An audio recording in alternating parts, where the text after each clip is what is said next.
என் பேர் சுரேந்திரன். நான் ஈரோடு மாவட்டம் சத்தியமங்கலம் அன்னையின் வீதியில் வசிச்சுட்டு வரேன். நான் அரசு மாதிரி பள்ளியில் 6 முதல் 12ஆம் வகுப்பு வரைக்கும் படித்தேன். நான் ஒரு சாதாரண ஏழ்மை குடும்பத்தை சார்ந்தவன் தான். என் பெரியம்மா பேர் பாக்கியம். அவங்க தான் என்னை சின்ன வயசுலேருந்து பார்த்துக்கிறாங்க. சுய தொழில் செஞ்சு அந்த கஷ்டத்தில் தான் என்னை படிக்க வச்சாங்க. அதை பார்த்துட்டு எனக்கு சின்ன வயசுலேருந்து எல்லாருக்கும் சேவை செய்கிற மாதிரியும் மதிப்பான வேலைக்கு போகணுன்னு ஆசை இருந்துச்சு. அதனால் டாக்டர் ஆகணும்னு நினச்சேன். எம்பிபிஎஸ்க்கு என்ட்ரன்ஸாக இருக்க நீட் எக்ஸாம் எழுதி 545 மார்க் எடுத்திருக்கேன். அதன் மூலயமா தமிழ்நாடு மெடிக்கல் கவுன்சிலிங்கில் அரசு பள்ளி மாணவர்களுக்காக இருக்க 7.5% ஒதுக்கீட்டின் கீழே தூத்துக்குடி மெடிக்கல் காலேஜில் எனக்கு எம்பிபிஎஸ் சீட் கிடைச்சிருக்கு.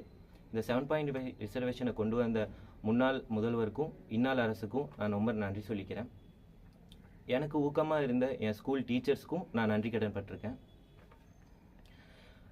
என்ன மாதிரி நிறைய ஏழை மாணவர்கள் இருக்காங்க. அவங்க இந்த அரசு கொடுக்குற பல நல்ல திட்டங்களை